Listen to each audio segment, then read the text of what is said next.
Good morning guys. आज हम सभी बहुत ही इंपॉर्टेंट सेक्शन स्टडी करने जा रहे हैं। मॉडर्न हिस्ट्री का एक पार्ट है, यानी हमारा फ्रेंच। यानी हम सभी ने अभी तक स्टडी कर चुके हैं कि भारत में कौन कौन सी यूरोपीय कंपनी आई और यूरोपीय कंपनी के आने से भारत के ऊपर क्या इफेक्ट पड़ा, कैसे इसका कॉमर्शियल हमारा हाई हुआ, प्लस हम देखें किस प्रकार इंडियन कल्चर में चेंजिंग हुआ। जैसे जो जो टॉपिक स्टडी किए हुए हैं, एक फर्स्ट आपकी कंपनी आती है वो पुर्तगाल, जो 1498 ईस्वी में आई। तो उस समय हम लोग ये जाना कि पुर्तगाल के आने से, यानी पुर्तगाली कंपनी के भारत में एंट्री करने से भारत में कुछ नॉलेज मिला। जैसे तंबाकू, टोबैको, प्रिंटिंग प्रेस हो गया, जहाज निर्माण हो गया, गॉथिक आर्टिकल्चर हो गया। ओके, इसी तरह से आपका है डच हो गया, ओके, डेनिस हो गया। ये 3 कंपनी स्टडी हम लोग कर चुके हैं। आज जो आपका टॉपिक है, मैं भारत में फ्रांस यानी फ्रेंच ईस्ट इंडिया कंपनी, ये एक ऐसी टॉपिक है जो काफी हमारा इंपॉर्टेंट है। तो ये ध्यान रखेंगे, इस टॉपिक को हम प्रारंभ स्टार्ट कर रहे हैं। तो पहला जो टॉपिक हम लोग है पहले से स्टडी कर चुके हैं, उसमें से एक बार हम लोग नजर दौड़ा लेते हैं, ताकि आप स्टडी करने से पहले जो लास्ट क्लास में हुआ एक बार रिवीजन कर लेते हैं। तो ये जो आपकी फ्रेंच की कंपनी है, फ्रांस की, तो भारत में आने वाली सभी कंपनी कहाँ की थी? तो यूरोप की थी। तो हम लोग ये मैप देखते हैं, तो मैप में यहां से ऐसे होता है, तो जिसको हम लोग ये कहते हैं पुर्तगाल। ओके, पुर्तगाल के बाद आपका हो गया स्पेन, स्पेन के बाद फ्रांस, फ्रांस के बाद जर्मनी, और यही जर्मनी के ऊपर यहां पर आपका होता है बेल्जियम हो गया, नीदरलैंड हो गया, और नीदरलैंड के ऊपर में हम लोग चलते हैं डेनमार्क चलते हैं। ये ध्यान रखना इस तरह से आपका। ओके, तो मानकर चलिए कि जैसे ये बेल्जियम हो गया, ओके, ये बेल्जियम हो गया और ये नीदरलैंड हो गया। तो नीदरलैंड हमको हम लोग पहले क्या बोलते थे? डच कहते थे। तो एक कंपनी ये हो गया। फिर डेनिस के बारे में, जिसको हम लोग है प्रेजेंट में डेनमार्क के नाम से जानते हैं। यानी हम लोगों ने ये टॉपिक स्टडी कर चुके हैं पुर्तगाल, पुर्तगाल के बाद हम लोग डच, डच के बाद आपका हो गया डन। ये 3 कंपनी हम लोग स्टडी कर चुके हैं। और आज की जो क्लासेस आपका है वो होता है फ्रेंच, यानी फ्रांसीसी कंपनी का भारत में एंट्री। तो एंट्री जब हुआ, इसका इफेक्ट क्या पड़ा और किस प्रकार की फ्रांसीसी कंपनी थी। क्योंकि हमारा है, देखिए, फ्रांसीसी कंपनी और ब्रिटिश कंपनी के बीच में काफी हमारा वाद बैटल होगा, क्लियर, कॉन्फ्लिक्ट होगा। तो हम लोग जानेंगे आखिर रीजन क्या है।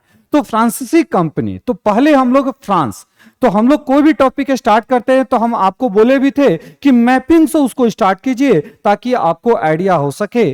तो ये आपका, ये देख रहे हो ना, ये कौन सी कंपनी हो गया? ये कंट्री हो गया, फ्रांस कंट्री हो गया। ये ध्यान रखना, ये आपका फ्रांस हो गया। ओके, ये फ्रांस हो गया।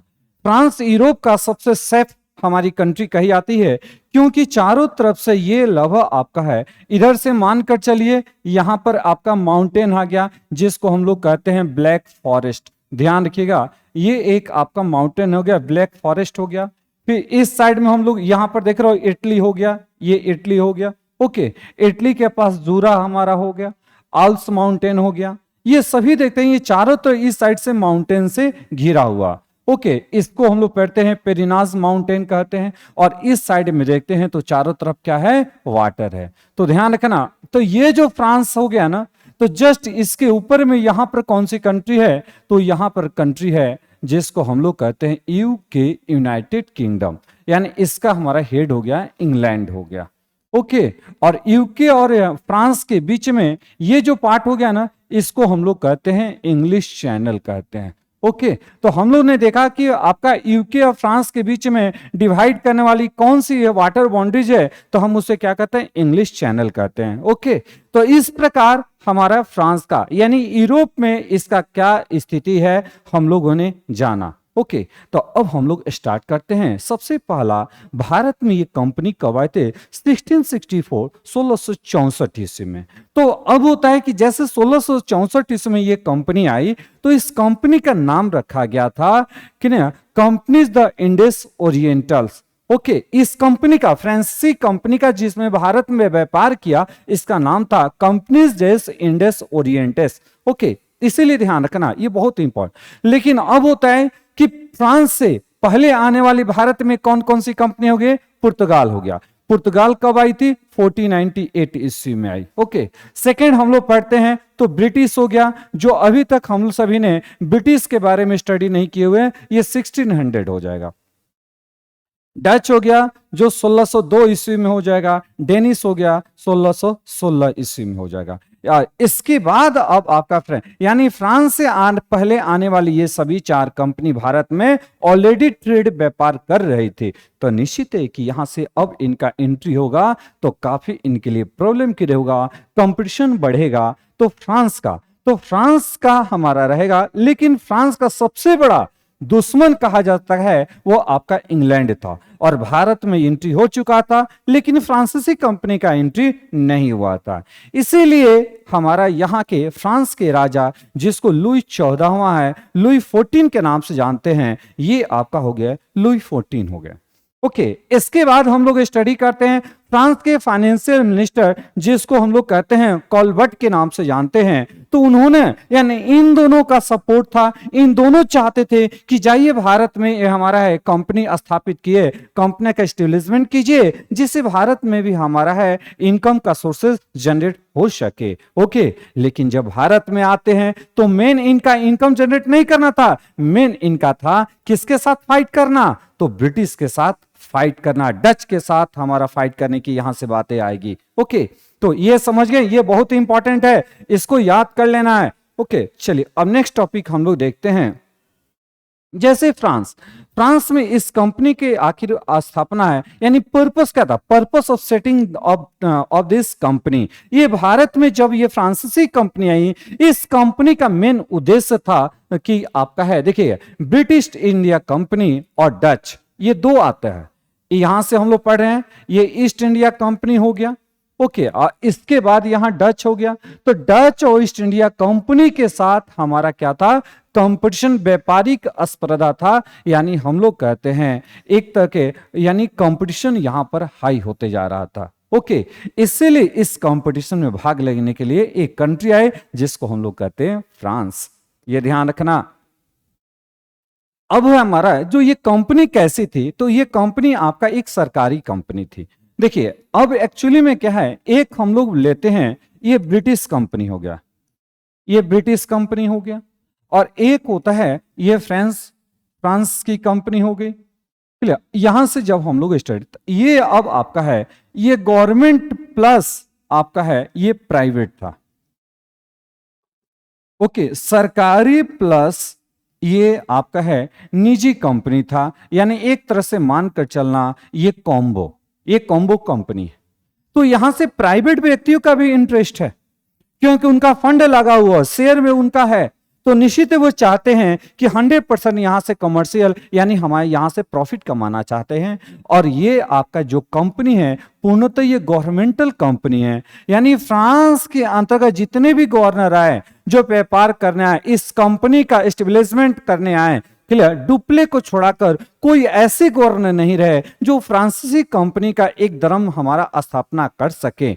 ओके, ये ध्यान रखना। तो हमारा दोनों में क्या डिफरेंस है? तो हमारा एक, जब जैसे हम लोग पढ़ते हैं, एक गवर्नमेंट प्लस प्राइवेट है, यानी ये कॉम्बो है हमारा, यानी आपका सरकारी और निजी है, और ये डायरेक्ट हमारी कैसी कंपनी है? सरकारी कंपनी है। इसीलिए फ्रांसीसी कंपनी के अंतर्गत जो भी वर्कर थे वो हमारा, उन्होंने सिर्फ हमारा प्रॉफिट की बातें किया, न कि इनको आगे बढ़ाने की बातें किया, कि जब तक रहेंगे हमको सिर्फ अपना प्रॉफिट देखना है, इस कंपनी के प्रॉफिट से उनको कोई मतलब नहीं रह गया था। और यहां पर यदि ये कंपनी प्रॉफिट में रहती तो निश्चित जिसका शेयर था उनको भी ये हमारा एक्स्ट्रा प्रॉफिट होता। तो इसीलिए दोनों कंपनी में क्या डिफरेंस है ये आपको मालूम चल गया। ओके, अब हम लोग स्टार्ट करते हैं। इससे आपके है, देखिए 1667 ईस्वी की बातें करते हैं, ध्यान रखना, 1667 ईस्वी की बातें करते हैं। तो यहां से एक फ्रांसीसी कैरो, यानी फ्रैंक कैरो की अध्यक्षता, यानी हमारा फ्रैंक कैरो के नेतृत्व में एक भारत दल पहुंचा है। और इन्होंने सबसे पहला क्या किया कि 1668 में एक कंपनी बनाई, फर्स्ट फैक्ट्री, जब कहां? सूरत। ध्यान रखिएगा, यानी अब होता है कि ये जो आपका इंडिया में इनकी कंपनी हो गया, फ्रांसीसी कंपनी के पहली कंपनी कौन सी थी? तो हम कहेंगे यहां पर है सूरत। ये ध्यान रखना। यानी फ्रांसीसी कंपनी हो जाएगा सूरत, और एक है इनकी सेकंड कंपनी हो जाएगा मसूलीपट्टनम, जो आंध्र प्रदेश में, यहां पर आपका हो जाएगा मसूलीपट्टनम। ओके, ये आपका आंध्र प्रदेश में इनकी सेकंड कंपनी होगा। ओके, तो अब हम लोग देखें तो डायरेक्ट यदि क्वेश्चन आएगा कि पहली जो कंपनी स्थापना किया गया वो किसके नेतृत्व में स्थापना किया गया, तो हम कहेंगे फ्रैंक कैरो के नेतृत्व में पहली कंपनी की स्थापना की गई, और ये पहली कंपनी कहां थी? सूरत में थी। ओके, देखिए इस तरह से आपका है, हम लोग जैसे स्टडी करते जा रहे हैं आप भी उसको नोट डाउन करते चले जाइएगा, और जितना हो सके आप उसको है नॉलेज गेन के, इससे आपका है एग्जाम निकालने में आपका बहुत बड़ा सहायता होगा। ओके, चलिए नेक्स्ट हम लोग आगे बढ़ रहे हैं। तो फ्रांसीसी में तो सबसे पहला French east India company, the company establishment, यानी कंपनी की स्थापना में सबसे बड़ा हमारा यहां पर हम देखते हैं ये इंडिया हो गया। तो कंपनी की जब स्थापना हुआ तो भारत में इनकी मेन रूप से कंपनी कहां कहां पर थी, तो एक आपका 1668 ईस्वी में सूरत, 1668 में कहा हो गया? सूरत हो गया। सेकंड हो गया मसूलीपट्टनम, 1669 में ये सेकेंड कंपनी हमारा हो गया फ्रांसीसी कंपनी। ओके, और इसके बाद हम लोग यहां देखते हैं तो ध्यान रखिएगा यहीं पर पौंडीचेरी, जो 1674 यानी मार्टिन के द्वारा पौंडीचेरी की स्थापना किया गया। यानी हमारा है 3 पॉइंट, इसमें से कई पॉइंट हम लोग जाने। सबसे पहला ये कंपनी आई कब? 1664 में। ओके, ये कंपनी आ गई, फ्रांसीसी कंपनी आ गई, ये ध्यान रखना। 1668 में ये पहला फर्स्ट फैक्ट्री कहां खुला? सूरत में। 1669 में पहला हमारा फिर सेकेंड कंपनी कहां पर खुलेगा? मसूलीपट्टनम। यदि क्वेश्चन आ जाएगा ये मसूलीपट्टनम कहां पर है, तो हम सभी बाबू कहेंगे आंध्र प्रदेश। कहां पर कहेंगे? आंध्र प्रदेश कहेंगे, ध्यान रखना। ओके, और थर्ड आपका रहेगा 1674 में ये आपका पौंडीचेरी की स्थापना किया गया। ये पौंडीचेरी, तो ये पौंडीचेरी यहां पर है। ओके, ये आपका है, ये पार्ट देख रहे हो ना बाबू, ये आपका हो गया तमिलनाडु। तो हमारे पौंडीचेरी किसके बाउंड्री को टच किया? तमिलनाडु के बाउंड्री को टच किया। ओके, ये मसूलीपट्टनम हो गया, तो ये आपका हो गया आंध्र प्रदेश हो गया, और सूरत हो गया जिसको हम ये ब्लैक कलर का दिखाई दे रहा है ना, ये सूरत हो गया जिसको गुजरात में हो गया। ये तीनों पॉइंट एग्जाम के व्यू से ये काफी इंपॉर्टेंट है, वीवीआई हमारा है। ओके, वेरी वेरी इंपॉर्टेंट है, इसलिए इसको मिस नहीं करना है। चलिए अब हम लोग हैं नेक्स्ट स्लाइड में हम लोग देख लेते हैं फ्रांसीसी कंपनी में, जैसे 1674 की हम बातें करते हैं तो पौंडीचेरी अब ये भारत में यानी फ्रांसीसी के हाथों में ये किस प्रकार गया। तो क्या पौंडीचेरी पहले से जिस प्रकार अभी हमारा देख रहे हो पौंडीचेरी काफी डेवलपमेंट हमारा है, तो क्या उस समय भी ये डेवलपमेंट था? तो हम लोग थोड़ा सा पौंडीचेरी से एग्जाम में क्वेश्चन एराइज हो जाता है, हम लोग को इसके ऊपर फोकस करना है कि पौंडीचेरी क्लियर। तो पौंडीचेरी में जब हम लोग पढ़ते हैं तो दो नाम आता है बाबू, एक फ्रांसिस मार्टिन हो और एक बेलोंग लेस्पिन के माध्यम से ये आपका हमारा रहेगा। तो सबसे पहला हम लोग देखेंगे ओके, यहां से है वल्लीकोंडापुरम। ध्यान रखिएगा वल्लीकोंडापुरम के एक मुस्लिम सूबेदार थे जिसका नाम था शेर खान लोधी। तो शेर खान लोधी एक छोटा सा गांव मद्रास के निकट हमारा प्राप्त हुआ था। क्लियर, यानी हमारा फ्रांसिस मार्टिन और है वेलोंग लेस्पिन को ये शेर खान लोधी से एक छोटा सा गांव के रूप में प्राप्त हुआ था कि जो मद्रास के निकट है। तो वो एक छोटा सा जब गांव मिला तो इसी गांव का डेवलपमेंट किया गया था किसके? तो पौंडीचेरी के रूप में। ध्यान रखना, तो यदि एग्जाम में क्वेश्चन आता है कि फ्रांसिस मार्टिन को पौंडीचेरी देने वाले कौन व्यक्ति हैं, तो हम कहेंगे शेर खान लोधी। याद रहेगा ना। तो अब होता है ये पौंडीचेरी। तो ध्यान रखना, अब यहां से मैप में देख लेते हैं कि प्रेजेंट की स्थिति के अनुसार देख ले तो पौंडीचेरी में कई हमारा जैसे यानम हो गया, पौंडीचेरी हो गया, करिकाल हो गया, माहे, ये अभी हमारा वर्तमान में जैसे 1947 के बाद भी ये सभी प्लेस जो था ये फ्रांसीसी के कंट्रोल में था। ओके, ये चार यानी 1 2 3 4 ये 4 डिस्ट्रिक्ट को मिलाकर हमारा प्रेजेंट का पौंडीचेरी है। तो पौंडीचेरी में कितने डिस्ट्रिक्ट आ जाएंगे? 4 डिस्ट्रिक्ट आ जाएंगे। और ये जो पौंडीचेरी यहीं पर कहा गया, तो ये अब हमारा फ्रैंक मार्टिन ने इसका डेवलपमेंट किया। पौंडीचेरी की स्थापना में, एस्टेब्लिशमेंट में सबसे बड़ा रोल किसका आता है? फ्रांसीसी मार्टिन का आता है। ओके, मार्टिन के बारे में हम लोग चलते हैं। तो मार्टिन ने शेर खान लोधी सैय्यद स्थल की प्राप्ति किया। नेक्स्ट हम लोग देख लेते हैं, ध्यान रखना। अब जो यहां पर किलाबंदी किया गया, ओके, यानी फोर्ट, हमारा किले को यानी फोर्ट किया गया, तो हम उसका नाम रखे फोर्ट लुई। क्या नाम रखा गया? यानी पौंडीचेरी के जो हमारा किले के रूप में स्थापना किया गया, इस किले का नाम रखा गया फोर्ट लुई। अब होता है कि 1701 ईस्वी में पूर्व की फ्रांसीसी बस्तियों का केंद्र बन गया। यानी 1701 से पहले जो आपका था, ये फ्रांसीसियों का मेन सेंटर कौन बन गया? पौंडीचेरी। और मार्टिन को ही भारत में फ्रांसीसी बस्तियों का वास्तविक संस्थापक माना जाता है। ओके, यानी हमारा ये ध्यान रखिएगा, मार्टिन को, ये जो मार्टिन हो गया है, real founder of French settlement in India. Okay, real founder से फ्रेंच सेटलमेंट इंडिया किसको बोला गया है?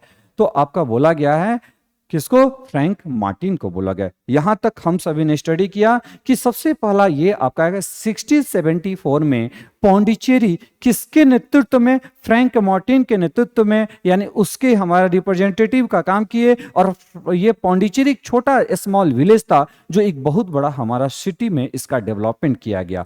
इसीलिए फ्रांसीसी कंपनी का रियल फाउंडर किसे माना गया है? तो फ्रैंक मार्टिन को बोला गया। ओके, या फ्रांसीसी मार्टिन को बोला गया। अब हम लोग देखते हैं, वाह, देखिए इसके बाद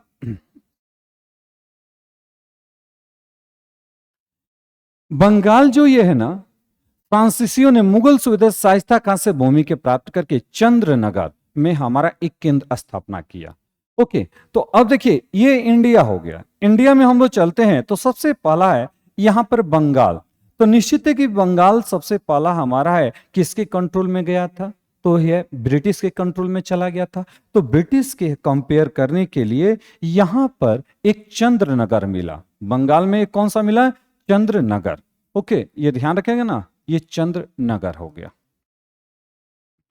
चंद्रनगर पर कंट्रोल हमारा किसके? तो 1690 से 1692 1692 ईस्वी तक में हुआ। ओके, मुगल सुबेदार शाइस्ता खान से इसको लिया गया। नेक्स्ट हम लोग यहां देख रहे हैं, तो अभी यहां से आपका रहेगा कंपटीशन की बातें, क्या है, प्रतिस्पर्धा की जब बातें हम लोग करते हैं ना, तो ध्यान रखना, जैसे ये ब्रिटिश हो गया, फ्रांसीसी हो गए और डेनिश हो गए। मेन कंपेयर जो कंपटीशन इन्हीं तीनों के बीच में था, क्योंकि पुर्तगाल से हमारा ये बताएंगे, पुर्तगाल कंपटीशन से लगभग बाहर ही हो गया था। ओके, अब जब ये है तो दोनों के बीच, तो अब सबसे पहला फ्रांसीसी और किसके? डेनिश के बीच है हमारा वार होता है। तो जब वार होता है तो ध्यान रखेगा, पौंडीचेरी को डचों ने 1693 ईस्वी में हमारा कंट्रोल कर लिया था। यानी इन दोनों, सबसे पहला ध्यान रखेगा, फ्रांसीसी और डेनिश के बीच में जो ये वार होता है ना, इन दोनों के बीच में जो वार होता है, तो इसमें विजय किसकी होती है? डेनिश की होती है। और डेनिश ने क्या किया? फ्रांसीसी के कंट्रोल में जो पौंडीचेरी था 1693 ईस्वी में उसके हाथों से बाहर चला गया। तो क्लियर? तो अब याद रहेगा, यानी पौंडीचेरी की स्थापना कब हुआ था? 1674 में। 1674 से लेकर 1693 तक ये अब हमारा फ्रांस के कंट्रोल में रहा, ये फ्रांसीसियों के कंट्रोल में रहा। फिर 1693 ईस्वी में ये किसके हाथों में चला गया? डच के कंट्रोल में चला गया था, याद रहेगा ना। फिर अब क्या होता है कि एक है 4 साल के बाद एक एग्रीमेंट, ट्रीटी होता है, जिसको रिजविक, ट्रीटी ऑफ रिजविक कहा गया 1697 ईस्वी में। इस संधि के माध्यम से डच क्या करते हैं? पौंडीचेरी स्थल को पुनः ये किसको देती है? फ्रांसीसियों को प्रोवाइड कर देते हैं। ओके, यानी यह इस संधि के दौरान यह फ्रांसीसी को लौटा देगा। फ्रांसिस मार्टिन को पुनः पौंडीचेरी का गवर्नर बना दिया गया। तो एग्जाम में यह पूछा गया क्वेश्चन है कि रिजवी की संधि क्या होता है। तो निश्चित है कि आप, हमें आशा है कि अब आप बता सकते हो कि ये संधि क्या होती है। ओके, तो सबसे पहला हम लोग है जो स्टडी किए, एक बार देख लेते हैं कि ये जो फ्रांसीसी कंपनी है, तो फ्रांसीसी कंपनी भारत में कब आए थे? 1664 में आई। फिर 1668 में कौन सा? सूरत। 1669 में ये हो गया आपका मसूलीपट्टनम हो गया। फिर 1674 में ये पौंडीचेरी के कंट्रोल में आया, लेकिन पौंडीचेरी 1674 से लेकर आपका 1693 तक ये फ्रांसीसी कंट्रोल में रहा। लेकिन यहां से जब डच से फाइट होता है, क्लियर, डच से जब युद्ध होता है तो इस युद्ध में डच की विजय हो जाती है और ये 1693 से 1697 तक है। ये डच अपने यानी 4 साल ये फ्रांसीसी के हाथों से फिसल गया। और तब लास्ट में अब क्या होता है कि डच और फ्रांसीसियों के बीच में एक ट्रीटी एग्रीमेंट होती है। इस एग्रीमेंट के माध्यम से ये पौंडीचेरी पुनः हमारा फ्रांसीसी को लौटा दिया जाता है और फ्रांसीसी का जो हमारा ये पौंडीचेरी था और पौंडीचेरी का पुनः गवर्नर किसको, मार्टिन को गवर्नर बना दिया जाता है। ओके, यहां से कोई दिक्कत? अब हम सभी यहां से स्टडी करते हैं तो फ्रांसीसी कंपनियां, तो ध्यान क्या, ये कंपनी में 1721 में यानी भारत के बाहर भी इन्होंने अपनी कंपनियां स्थापित किया। ओके, 1721 ईस्वी में मॉरिशस में उन्होंने स्थापित किया। तो ये ध्यान रखना, तो ये जैसे हम कर्नाटक जब युद्ध पढ़ेंगे तो वहां पर हम लोग इस टॉपिक का डिस्कशन करेंगे। तो ये जो आपका है यानी इंडियन ओशियन में एक आइलैंड है, ये देख लो ना, मॉरिशस है, जो किसके कंट्रोल में है, फ्रांसीसियों के कंट्रोल में। और यहीं पर आपका होता है मेडागास्कर। ध्यान रखना, आगे चलकर हम इसके बारे में स्टडी करेंगे। तो मॉरिशस पर कंट्रोल है हमारा कब हुआ था, 1721 ईस्वी में। ओके, फिर 1724 है मालाबार, समुद्र तट पर जो स्थित माहे था, क्लियर, उसको जैसे यहां पर देख रहे हो ना, ये मालाबार तट हो गया और ये कोरोमंडल तट हो गया। ओके, जैसे हम लोग ध्यान रखिएगा, ये जो आप यहां पर स्टडी कर रहे हो, ओके, ये जो पार्ट हो गया ना, पूरे हमारा इंडिया के कोस्टल जो प्लेन होते हैं इसको कई भागों में डिवाइड करते हैं और यहां से गोवा से लेकर यहां तक पार्ट को हम लोग क्या करते हैं, मालाबार तट कहते हैं। ओके, तो मालाबार तट के अंतर्गत यहां पर माहे, तो माहे को कंट्रोल कब किया गया था, 1724 में, याद रहेगा ना। और यहां पर हो गया पौंडीचेरी पर कब अधिकार जमा था, 1674 में। यह बहुत ही इंपॉर्टेंट है और इस टॉपिक को आप पॉलिटिकल साइंस में भी स्टडी करोगे, क्योंकि जब हमारा 1947 के बाद जब इंडिया इंडिपेंडेंट हुआ तो भारत के बाहर यानी ब्रिटिश हमारा प्रोविंसी को छोड़कर जो भी हमारा जो अदर कंट्री के अंतर्गत था वो उसी के हाथों में रह गया। तो अब वहां पर आप पढ़ोगे कि पौंडीचेरी को किस प्रकार, हमारे पौंडीचेरी, माहे, करिकाल, यनम को किस प्रकार भारतीय गवर्नमेंट ने ये अपने कंट्रोल में किया। ओके, तो हम सभी यहां पहले देख लेते हैं। तो माहे ये भारत के यानी फ्रांसिस के कंट्रोल में कब गया था, 1724 में। कोई दिक्कत यहां से? फिर देखिएगा 1739 में आपका हो जाएगा करिकाल, ये देख रहे हो ना, ये करिकाल हो गया। प्लीज इसको भूलिएगा नहीं, निश्चित है ये आपको है थोड़ा सा अलग हटकर, क्योंकि कई लोग हैं जो हमारा बुक स्टडी करते हो लेकिन यही मालूम नहीं है कि किस प्रकार एग्जाम में क्वेश्चन आएगा। यदि आप कोई भी टॉपिक पढ़ लो, यदि उससे रिलेटेड क्वेश्चन आया और सॉल्व नहीं कर पा रहे हो यानी पढ़ना आपका वेस्ट है। इसीलिए ध्यान रखना, हमारे द्वारा जो भी टॉपिक बताई जाए ये आपके लिए खास करके बनाया गया टॉपिक है, इसके ऊपर आपको फोकस करना है। ओके, तो हम सभी ने यहां देखा, चलिए फिर से एक बार रिवीजन कीजिएगा। 70 ये आपका हो गया 1724 में माहे पर कंट्रोल किया, फिर पौंडीचेरी पर 1674 में आपका कंट्रोल हो गया, करिकाल के ऊपर 1739 में ये कंट्रोल हो गया। याद रहेगा ना, क्लियर। अब यहां से हम लोग पढ़ा, यहां पर आपका सूरत था, तो सूरत कब हो गया, 1668 में। यहां पे हो गया जिसको आंध्र प्रदेश में मसूलीपट्टनम हो गया 1669 में ईस्वी में हो गया। ओके, ये इस तरह से याद रहेगा ना, प्लीज इसको नोट डाउन कर लेना है और यहां से आपको भूलना नहीं है। चलिए अब अगला टॉपिक हम लोग आगे बढ़ा रहे हैं, इसी से संबंधित है। जैसे कहा जा सकता है कि हम क्या बोले कि फ्रांसीसी कंपनी भारत में आई तो रीजन क्या था, क्या उसका इनकम था, नहीं, उसका था कि हमारी ये यूरोप का सबसे उसका है एनिमी यानी सबसे शत्रु देश था वो ब्रिटिश था। वह चाहता था कि ब्रिटिश के इनकम को डिस्ट्रॉय करना है, नष्ट करना है।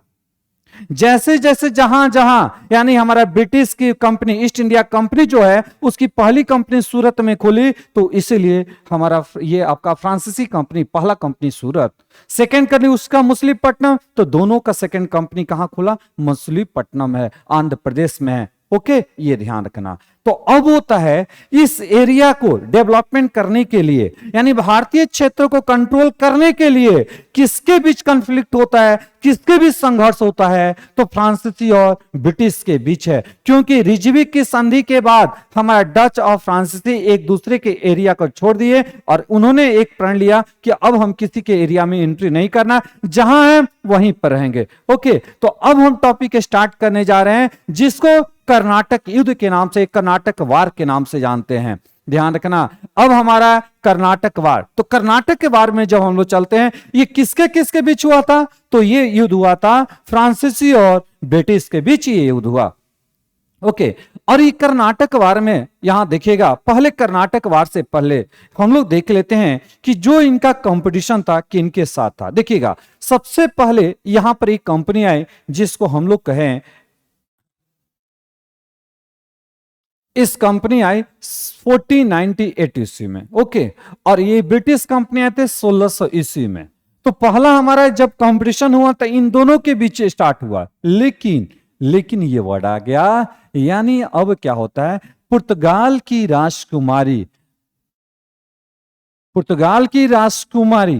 कैथरीना ऑफ ब्रेगेंजा और ब्रिटिश की राजा है चार्ल्स, राजकुमार चार्ल्स के बीच क्या होता है, विवाह हो जाता है। और विवाह के बाद तो निश्चित है कि ये एक दूसरे को सम्मान हमारा करने लगते हैं, तो जो कंपटीशन दोनों के बीच में था वो समाप्त हो गया। तो ऑटोमेटिक है, तो देखिए ब्रिटिश ने क्या किया, सबसे पहला जो ब्रिटिश के राजकुमार थे चार्ल्स ने विवाह किया ये पुर्तगाल की राजकुमारी कैथरीना ऑफ ब्रेगेंजा के साथ, और दहेज में वो क्या मांगा, मुंबई। यानी सोचिए, दहेज उस समय से चली आ रही है डॉरी सिस्टम, यानी दहेज में वो मुंबई ले लिया। और ये चार्ल्स जो ब्रिटिश के राजकुमार थे, उन्होंने ये आपका ईस्ट इंडिया कंपनी को दे दिया।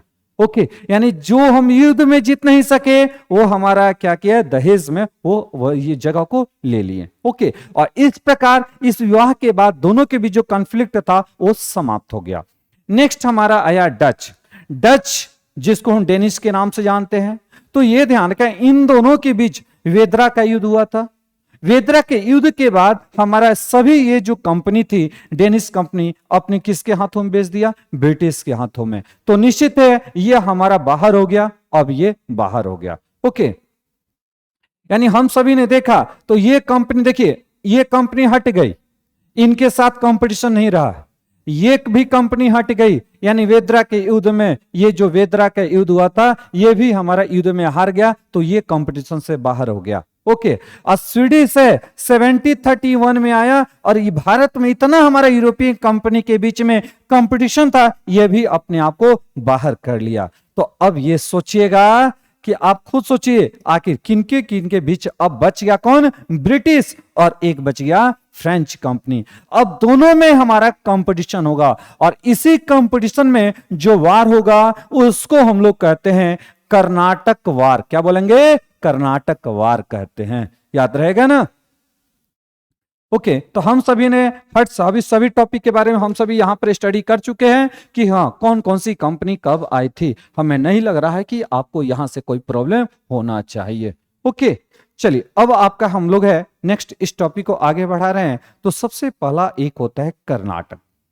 तो कर्नाटक के बारे में जो हम लोग जानते हैं, हम ये देखे हुए कई ऐसे कैंडिडेट जो सिविल सर्विस का स्टडी कर रहे हैं, क्या 3 साल 4 साल से स्टडी कर रहे हैं, लेकिन जैसे ही कर्नाटकवाद में हमने एक क्वेश्चन पूछा तो उनके माइंड में कॉन्सेप्ट क्या था, कर्नाटक का मतलब होता है जो प्रेजेंट में कर्नाटक स्टेट है, अधिकतर उसके बारे में डिस्कशन किए। हम ये नहीं चाहते हैं आपके मन में ये दुविधा, इसके ऊपर कोई भी हमारा डाउट रहे। तो हम इस टॉपिक को एक बार देख लेते हैं। ये कर्नाटक, और जब कर्नाटक के बारे में स्टडी करते हो ना, ये कर्नाटक हो गया, और यहां पर एक ऐसे हम लोग है कर्नाटक लिखते हैं, ये हो गया ना।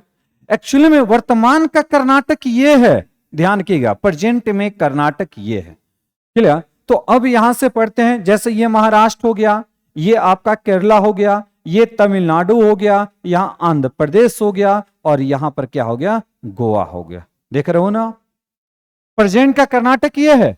लेकिन जब उस समय की बातें करते हैं, फ्रांसीसियों के समय की, ब्रिटिश के समय की कर्नाटक की बातें कर रहे हैं, तो ये कर्नाटक उस समय का ये कर्नाटक है आपका, ये देख रहे हो ना। यानी हम लोग कहते हैं ईस्टर्न घाट, यानी हमारा ये पूर्वी घाट हो गया ना, ये पूरा पार्ट है कर्नाटक है। ओके, ये पूरा पार्ट क्या है, कर्नाटक के नाम से हम लोग जानेंगे। ओके, ये ध्यान रखना, यहां से कोई दिक्कत नहीं होनी चाहिए आपको। ओके, ये कर्नाटक हो गया, याद रहेगा ना। अब यहां से ये मेन रूप से कोस्टल और ये सेक्शन से इस तरह से बटा हुआ था, और इसके ऊपर चलते हैं तो यहां पर आपका हो गया हैदराबाद, निजाम की सरकारें आ जाएगी। ओके, ये कर्नाटक आपका हो गया, कोई दिक्कत यहां से, कोई यहां से आपको अप डाउट नहीं होनी चाहिए। यानी ये कर्नाटक मत समझ लेना, हम कर्नाटक वार, कर्नाटक प्लेस के बारे में डिस्कशन करते, ये प्लेस के बारे में हम डिस्कशन कर रहे हैं। ओके, तो चलिए हम लोग है इस टॉपिक पे स्टार्ट करते हैं। तो सबसे पहला कर्नाटक युद्ध के बारे में हम लोग डिस्कशन करते हैं। तो पूरे कर्नाटक युद्ध कितने हुए थे, 3। ये कॉन्सेप्ट पहले हम आपको बता दे रहे हैं, ये कर्नाटक युद्ध कब कब हुआ, रीजन क्या था, एग्रीमेंट कौन सा हुआ, फिर इसके बारे में हम डिटेल्स स्टडी करेंगे। क्लियर। तो फर्स्ट कर्नाटक हुआ, ये सेकंड कर्नाटक हो गया और थर्ड हो गया, यानी कर्नाटक युद्ध कितने हो गए, 3 साइड हो गया। तो अब आप बताइएगा कौन सी कर्नाटक की बात कर रहे हैं, प्रेजेंट वाला या उस समय की बातें करेंगे, यानी फ्रांसीसी के समय जब फ्रांसीसी और ब्रिटिश के बीच में फाइट हुआ था। तो ईस्टर्न घाट के यानी पूर्वी घाट के जो नियरेस्ट वाले जो पार्ट है, तमिलनाडु, आंध्र प्रदेश, उन समय की कर्नाटक की हम बातें कर रहे हैं। तो फर्स्ट जो आपका कर्नाटक वार होता है 1746 से लेकर है 1748 के बीच में, यानी 1746 से 1748 के बीच में हुआ। सेकंड आपका हो गया 1749 से लेकर है 1754 के बीच में हुआ। ओके, और थर्ड आपका हो गया 1756 से लेकर है 1763 हो गया। ओके, अब हम लोगों ने देखा, जैसे अब रीजन की बातें करेंगे तो ध्यान याद कर लेना है। ओके, रीजन में क्या होता है कि ऑस्ट्रिया के उत्तराधिकारी के युद्ध, यानी succession of war of Austria. Austria क्या होता है, एक यूरोपियन कंट्री है ऑस्ट्रिया, ऑस्ट्रेलिया नहीं, ऑस्ट्रिया, जिसकी कैपिटल भी प्रेजेंट है वियना। तो वियना किसका हेडक्वार्टर है, ये हम ज्योग्राफी में बता चुके हैं। प्लीज आप इसको मैसेज कीजिए, रिप्लाई कीजिए, और जितना हो सके आप हमारा, यदि आप पूरी तरह से क्लासेस कर रहे हो तो इसका बेनिफिट उठाइए।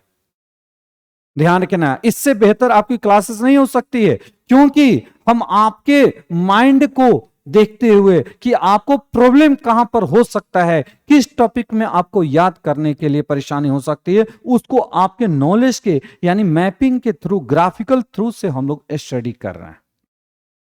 तो पहला ऑस्ट्रिया की कैपिटल है वियना। वियना किसका हेडक्वार्टर है, प्लीज आप लोग है रिप्लाई कीजिए। ओके, तो ये ध्यान रखना है।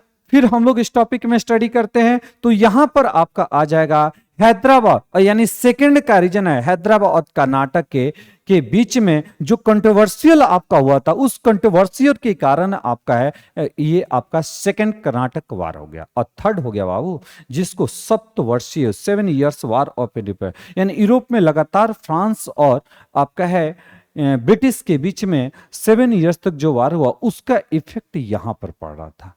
एक्चुअली में कर्नाटक वार ना, ये हम भारत के हमारा कॉन्फ्लिक्ट के कारण है। ये यूरोप में जो आपका फ्रांस और ब्रिटिश से जो एक दूसरे के सबसे बड़ा कट्टर दुश्मन देश थे, ये आपस में फाइट कर रहे थे, उसका असर हम लोग को हमारी कंट्री में हो रहा था। ओके, यहां से कोई दिक्कत। चलिए अब हम लोग है इस एक एक वार को हम लोग कंप्लीट करेंगे। आप इसको क्या करना है, इसको याद करना है, एमसीक्यू के माध्यम से। ये बहुत इंपॉर्टेंट सेक्शन है। ओके, अब होता है कि हम लोग क्या करेंगे इस क्लासेस में, फर्स्ट कर्नाटक वार, सेकंड कर्नाटक वार और थर्ड कर्नाटक वार क्या है, अब एक एक करके हम लोग को स्टडी करना है।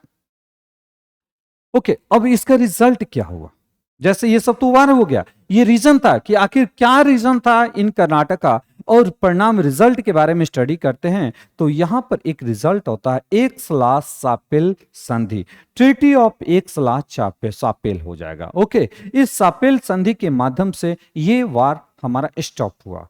नेक्स्ट होता है पौंडीचेरी, ट्रीटी ऑफ पौंडीचेरी की संधि होता है। इस संधि के माध्यम से हमारा फ्रांस और ब्रिटिश आपस में युद्ध करने के छोड़ देते हैं कि नहीं हम दोनों एक दूसरे के खिलाफ फाइट नहीं करेंगे। लेकिन फिर आपका है हमारा चला आ रहा है यूरोप में फाइट, तो यूरोप में फाइट होने लगती है तो वहां पर ट्रीटी ऑफ पेरिस, पेरिस की संधि, आप सोचिएगा पेरिस किस देश का कैपिटल है? फ्रांस की कैपिटल है। क्लियर? यानी यहां पर युद्ध चल रहा, वहां पर वह क्या हो एग्रीमेंट हो रहा, ऐसा नहीं। वहां पर यदि युद्ध चल रहा था तो भारत में, यानी भारत नहीं, यानी विश्व में जहां जहां पर फ्रांसीसी और ब्रिटिश कंपनियां है वहां वहां पर युद्ध स्टार्ट हो जाएगा। ओके, देखिए किस प्रकार हम सभी यहां देखिएगा, इसको नोट डाउन कर लीजिएगा। हम ये जानते हैं आप है यदि ईमानदारी से स्टडी करोगे तो आप रिजल्ट भी दोगे। ओके, अब हम लोग यहां से देख लेते हैं, जैसे रीजन में सबसे पहला आपका होता है कि फर्स्ट कर्नाटक। अब हम लोग टॉपिक स्टार्ट है, फर्स्ट कर्नाटक वार है 1746 से लेकर 1748 तक हुआ, यानी 2 साल में ये आपका हुआ। इसका रीजन था यानी ये आपका ऑस्ट्रिया के उत्तराधिकारी। तो ये हम लोग मैप में देखते हैं ये ऑस्ट्रिया कहां पर है। देखिए ऑस्ट्रिया की हम बातें कर रहे हैं ना, तो सबसे पहला यहां से आपका मिलेगा ये पार्ट हो गया ऑस्ट्रिया। ये कौन सा पार्ट हो गया बाबू? ऑस्ट्रिया। ये देख रहे हो ना, ये ऑस्ट्रिया हो गया, ये हो गया। ओके, यहां से देख रहे हो। इसके बाद हम लोग यहां पर डिस्कशन करेंगे। फिर अभी यहां से क्या हुआ है कि ये ऑस्ट्रिया हो गया और यहां पर आपका हो गया ये फ्रांस हो गया। ये कौन सा कंट्री होगा? फ्रांस। और यहां पर ये ब्रिटिश ईस्ट इंडिया कंपनी हो गई। ये ब्रिटिश ईस्ट इंडिया कंपनी की, सॉरी ब्रिटिश कहते इंग्लैंड हो गया। ये कौन सा देश हो गया? England.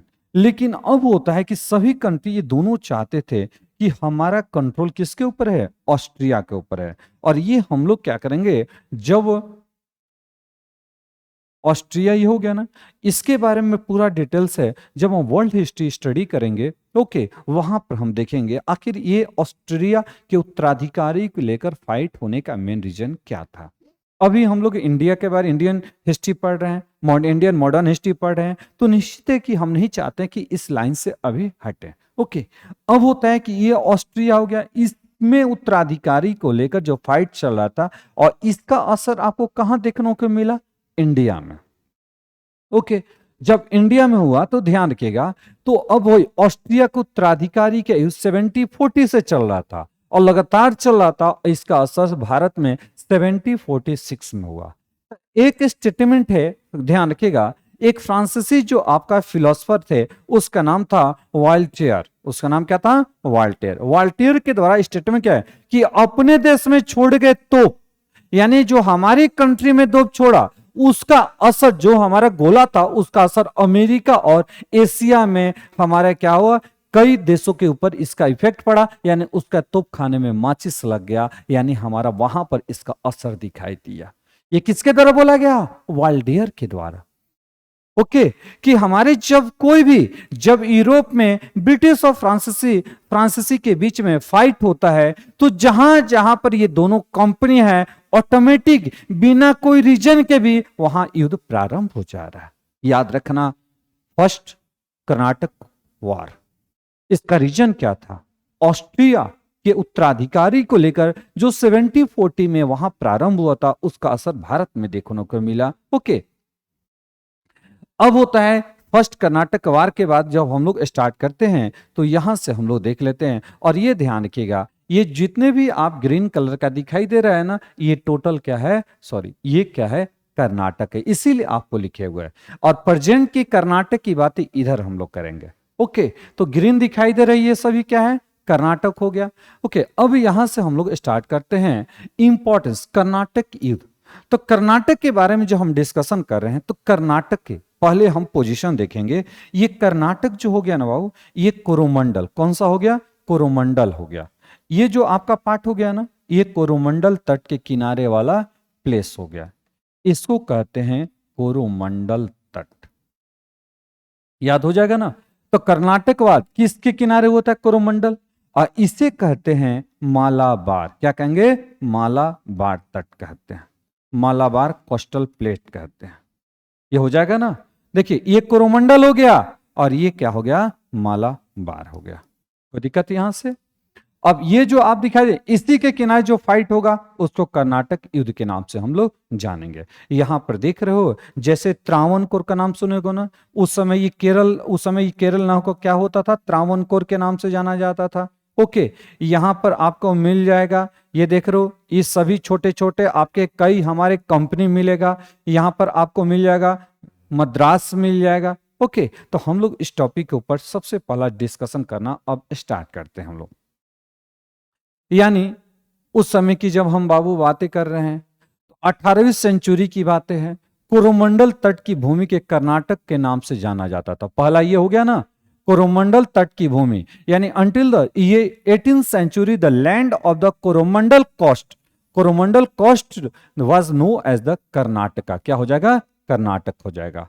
It was the province under the Nizam of Hyderabad. तो ये किसके कंट्रोल में आता था, निजाम के कंट्रोल में आता था, इसीलिए निजाम को हम लोग कहते हैं नवाब कहा गया। क्या बोला जाएगा, नवाब कहा जाए। यहां तक कोई दिक्कत? तो ये किसके कंट्रोल में आ गया, निजाम के कंट्रोल में आ गया, और इसीलिए निजाम के हमारा जो पावरफुल व्यक्ति रहेंगे उसको नवाब के नाम से जानते हैं।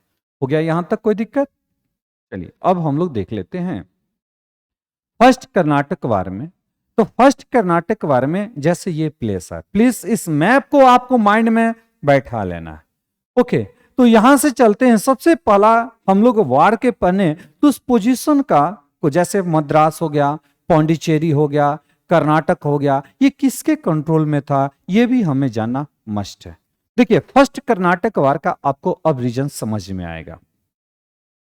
तो ये जो आपका पौंडीचेरी, ये किसके कंट्रोल में था, फ्रांस के कंट्रोल में था। तो उस समय फ्रांस के जो गवर्नर थे ना, वो डुप्ले थे। ध्यान रखिएगा, फ्रांसीसी गवर्नर में सबसे पावरफुल गवर्नर किसे कहा गया, डुप्ले को कहा गया। जब तक ये भारत में था तब तक फ्रांसीसी कंपनी का एस्टेब्लिशमेंट कहा जा सकता है काफी हाई होते जा रहा है। वो भारतीय एरिया को कंट्रोल करते जा रहे थे, और भारत के कई ऐसे, जैसे साउथ इंडिया में जब देखोगे कि जैसे जैसे हम पढ़ेंगे आपको समझ में आते चला जाएगा, कई साउथ इंडिया को जो हमारा ये फ्रांसीसी कॉलोनीज में कन्वर्ट होते चला गया। ओके, तो अब है ये पौंडीचेरी और मद्रास से, ये जस्ट देखिएगा, जस्ट आपका मद्रास से ये ब्रिटिश जो हमारा कंट्रोल में था। तो ब्रिटिश के जो आप किसके कंट्रोल में हो गया, मद्रास है, निकोलस मॉर्स के कंट्रोल में था। ओके, ये दो। अब देखिए यहां से, और दोनों के बीच में सबसे बड़ा कट्टर दुश्मन कौन है, फ्रांस और ब्रिटिश है, और दोनों नियरेस्ट पे यहां पर है। ओके, अब क्या होता है, जब हम बातें करेंगे कर्नाटक वार से संबंधित ना, तो एक हमारा यहां से अभी आपको बताएं कि मॉरिशस आता है। क्लियर, ये आपका, हाँ, और यहां पर ध्यान रखिएगा, ये कर्नाटक के जो नवाब हो गए, कर्नाटक का नवाब का नाम था नवाब ऑफ कर्नाटका अनवरुद्दीन। कर्नाटक के नवाब का नाम क्या हो गया, अनवरुद्दीन। यानी कर्नाटक, फर्स्ट कर्नाटक वार के समय कौन कौन एरिया किसके कंट्रोल में था, अब हम लोग यहां पर देखेंगे।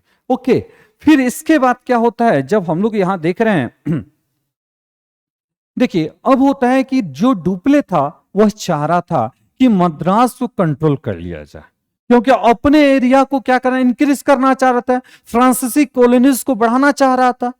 ओके, जब हमारा यहां से आया, तो अब ब्रिटिश प्रेसिडेंसी की हम बातें करते हैं ना, तो ध्यान रखना, प्रेसिडेंशियल की हम बातें करते हैं तो इंडिया में ये आपका इंडिया हो गया, और आपका यहां पर हम मुंबई हो गया। ओके, ये बंगाल हो गया, और यहां पर मद्रास हो गया। ये तीनों एरिया पर पहले से कंट्रोल कौन किए हुए, ब्रिटिश कंट्रोल के लिए। ओके, जिसको हम प्रेसिडेंशियल कहते हैं, क्या कहते हैं, British presidential. Okay, Mumbai, Bengal और मद्रास। ओके, अब यहां पर क्या है, और इसी के किनारे कौन है, पौंडीचेरी है। तो अब यहां पर जब हम लोग है, जब स्टडी किए, तो अभी हम देखेंगे क्या, यहां पर हो गया ना बाबू, तो ध्यान रखें। और इस साइड ये यहां पर आपका एक कंट्री आया जिसको हम मॉरिशस, अभी हम पढ़े थे ना मॉरिशस, ये आपका हमारा मेडागास्कर, यानी अफ्रीका के जस्ट बगल में मॉरिशस हो गया, जो इंडियन ओशन, हिंद महासागर में स्थित है। और यहां पर भी ये मॉरिशस में, यानी ये मॉरिशस की जब बातें करते हैं, ये किसके कंट्रोल में था, तो ये कंट्रोल था आपका है, ओके, ये फ्रांसीसी के कंट्रोल में था, यहां फ्रांसीसियों के कंट्रोल में था। अब यहीं पर हमारा है, यानी डुप्ले ने क्या किया, एक सहायता मांगा, किसे, मॉरिशस के गवर्नर। ध्यान रखिएगा, मॉरिशस के गवर्नर के बारे में जैसे हम कहते हैं कमांडर बर्नार्ड, बर्नार्ड के नाम से जानते हैं। ओके, तो मॉरिशस के गवर्नर ने यहां से स्टार्ट कर दिया, कहां पर जाना, ध्यान रखना, जैसे यहां से, सॉरी, यहां से मॉरिशस, एक मिनट, यहां से हम बातें करते हैं। तो मॉरिशस के यहां पर गवर्नर थे जिसको कहते हैं ला बोडान कहते हैं। ओके, यहां ला बोडान कहते हैं, बोडॉन कहते हैं। ओके, ये अब ये डुप्ले ने क्या किया, किससे सहायता मांगने की बात है कि लॉ बोडोन से, लेकिन इनकी सहायता करने के लिए तो फ्रांस के हमारे जो राजा थे, फ्रांस के राजा नेविगल फोर्स यहां पर भेज दिए, वहां यहां पर। ओके, यानी हमारा ध्यान रखे लॉ बोडोन से सहायता माने, लेकिन मालूम क्या चला कि भारत में फ्रांसीसियों को स्ट्रांग करने के लिए फ्रांसीसी गवर्नमेंट ने यहां पर एक जल सेना भेज दिया किला बोडान के सहयोग के लिए, बोडान के साथ, कि जाइए हमारे डुप्ले का सहायता कीजिए। ओके, तो जब हम लोग यहां से ध्यान रखना, सबसे पहला ये दोनों प्लेस के बारे में हम सभी जाने, तो यहां से कमांडर बर्नार्ड की अध्यक्षता में एक जहाजी बेड़ा हमारा कहां आ गया, भारत पहुंच गया है। तब तक क्या होता है, ये जो फ्रांसीसी है, ये जो सॉरी मॉरिशस है, तो मॉरिशस में हमारा पहले से किसका अधिकार था, फ्रांसीसी का अधिकार था। फिर यहां से एक हमारा ये नियरेस्ट में था और इनके पास सेना थी, तो कहा गया कि चलो यहां पर तुरंत आप आ जाइए। तो यहीं पर आता है, गवर्नर का नाम क्या है, लॉ बोडाने। ओके, यहां पर आया। अब दोनों, अब देखिएगा ये जो आपका हो गया, यहां से जैसे हम लोग यहां पर देख रहे हैं, इन दोनों ने मिलकर, ओके, इन दोनों ने मिलकर, ओके, और लॉ बोडाने ने मिलकर किसके ऊपर अटैक करेगा, मद्रास। ये अब आपका एरिया हो गया बाबू, मद्रास के ऊपर अटैक कर दिया, याद रहेगा ना। तो ध्यान रखना, ये छोड़, ये भी फ्रांसीसी, ये कौन हो गया, फ्रांसीसी, ये भी फ्रांसीसी हो गया, ये भी फ्रांसीसी, और ब्रिटिश एक यहां पर है, ये मद्रास, यानी तीनों की सेनाओं आकर किसके ऊपर अटैक किया, मद्रास के ऊपर अटैक किया। तो अब हम लोग देखते हैं, जैसे गवर्नर डुप्ले प्लस लॉ बोडाने ने आपका यहां से 46 में मद्रास के ऊपर अटैक किया। तो मद्रास, ये जो पार्ट हो गया, ये कौन सा हो गया, मद्रास हो गया। ओके, एक मिनट, अब यहां तो जो देखिए, मद्रास पर जब अटैक हुआ तो यहां पर ब्रिटिश की क्या होती है, हार हो जाती है। ये ब्रिटिश हार गया, ब्रिटिश हार गया, और हारने के बाद ओके, अब यहां से दोनों के बीच में एक डुप्ले और लॉ बोडान में यहां पर है, किसी भी बात को लेकर वे लोग हमारा एक दूसरे के सहमत नहीं होते हैं। ओके, तो अब होता है कि डुप्ले का काम ये था, विचार था कि मद्रास की यदि जीत लिए हैं तो मद्रास को हमेशा फ्रांसीसी अपने पास रखे, और लॉ बोडान चाहते थे कि मद्रास को हम तो जीत चुके हैं, फिर ये ब्रिटिश को वापस कर दिया और इसके बदले में ऐसे धन की प्राप्ति किया जाए। यानी दोनों अपने मद्रास को लेकर, इस प्लेस को लेकर आपस मतभेद उत्पन्न हो गया। तो लॉ बोडाने ने क्या किया, ये जो हमारा मॉरिशस के जो गवर्नर था, इसको सेल किसको कर दिया, फिर से ब्रिटिश को सेल कर दिया, और ये भारत से वापस चला आता है। तो यानी हमारा फिर से, यानी यहां डुप्ले और लॉ बोडाने ने, ये लॉ बोडाने ने हमारा है ओके, इसको सेल कर दिया, और सेल करने के बाद ये फिर वापस आ जाता है। ओके, तो अब फिर से यहां से अब क्या होता है, ध्यान रखिएगा, और कितने, तो 4 लाख पाउंड में सेल किया। और जैसे ही भारत वापस आया, सॉरी मॉरिशस वापस आया, तुरंत फिर डुप्ले ने मद्रास के ऊपर कंट्रोल कर लिया। तो ये बहुत बड़ा ब्रिटिश का झटका लगा कि मद्रास भी गया, और प्लस हमारे पास जो आपका एसेट था, जो संपत्ति थी 4 लाख पाउंड था, वो भी चला गया फ्रांसीसियों के पास। तो कहीं न कहीं आपके ये ब्रिटिश के अंदर एक चिंगारी जल रही थी कि किस प्रकार इस फ्रांसीसी से बदला लिया जाए। याद रहेगा ना बाबू, ये पूरा स्टोरी आपका रहेगा। यानी डुप्ले मद्रास को अपने अधिकार में लेना चाहता है, जबकि लॉ बोडाने का विचार था कि मद्रास को वापस कर दिया, और अंत में लॉ बोडाने ने 4 लाख पाउंड की विशाल राशि को रिश्वत के तौर में स्वीकार करके मद्रास अंग्रेजों को वापस कर दिया। याद है ना, यानी वो अब आपका ध्यान क्या, 4 लाख पाउंड से हमारा क्या किया, उसको परचेस कर लिया, फिर वो वापस चला गया। लेकिन दोबारा मद्रास को वापस करना डुप्ले की इच्छा के विरुद्ध था, इसलिए लॉ बोडान के जाते ही उसने मद्रास पर आक्रमण करके पुनः उस पर अधिकार जमा लिया। ओके, अब ध्यान रखें, इस प्रकार हमारा वार प्रारंभ हो गया। फिर अब होता है बैटल ऑफ अड्यार। तो बैटल ऑफ अड्यार क्या है, तो ये अड्यार के बारे में पढ़ते हैं। तो कर्नाटक के नवाब था अनवरुद्दीन, कर्नाटक के नवाब था, जिसको हम लोग कहते हैं अनवरुद्दीन के। देखिए, जब हमारा है ब्रिटिश और फ्रांसीसी के बीच में जब फाइट चल रहा था, तब यहां से अनवरुद्दीन को एक डुप्ले ने कहा था, इस युद्ध यानी हमारे बीच का युद्ध है, आप शांत बैठिएगा। किसको? अनवरुद्दीन को। और आप शांत रहिए, भले आपके एरिया में हो रहा है, इसके बदला हम मद्रास को जीत कर हम आपको दे देंगे। यानी बेटी बिना युद्ध किए ही जो आपके एरिया कंट्रोल आपके हाथों से बाहर जा गया है, तो वो आपका फिर से वो वापस मिल जाएगा। तो अनवरुद्दीन ने कहा, इससे अच्छा क्या है। लेकिन जब डुप्ले ने मद्रास को जीत लिया, तो ये अनवरुद्दीन को वापस नहीं किया। तो अनवरुद्दीन को ये बड़ा ठेस पहुंचा कि यानी बाहरी कंपनी आकर हमारी बातों को अवहेलना कर दी, यानी हमसे चिट किया। अब बताइएगा, तो इसी अब अनवरुद्दीन ने इससे बदला लेने का किससे? फ्रांसीसी से प्रयास किया। तो अनवरुद्दीन के जो अपना है हमारा पुत्र, क्लियर, जब हमारे यहां से ध्यान रखिएगा, अनवरुद्दीन के पुत्र महफूज खान ने एक विशाल सेना के साथ है डुप्ले पर अटैक कर दिया, लेकिन डुप्ले इसमें विनर हो जाता है। ओके, तो अब है, तो यहां से जब विनर हो गया, यानी अनवरुद्दीन की जो बेटा था वो इस युद्ध में हार जाता है और मारा जाता है। अनवरुद्दीन फ्रांसिस से काफी नाराज हो जाता है और अनवरुद्दीन ने फ्रांसिस से बदला लेने के लिए इसका झुकाव ब्रिटिश के तरफ चला गया। तो अनवरुद्दीन किसके साथ मिल गया? ब्रिटिश के साथ मिल गया। तो यही अनवरुद्दीन और डुप्ले के बीच में जो वार होता है ना, इसी वार को हम अड्यार, बैटल ऑफ अड्यार के नाम से जाना गया। याद रहेगा ना, ये ध्यान रखिएगा। ओके, ये सभी आपका लिखा हुआ है। ओके, एक बार आप उसको स्टडी कर लीजिएगा, यहां से कोई भी टॉपिक आपको प्रॉब्लम नहीं होगा। ओके, अब हम लोग बाबू आगे बढ़ते हैं।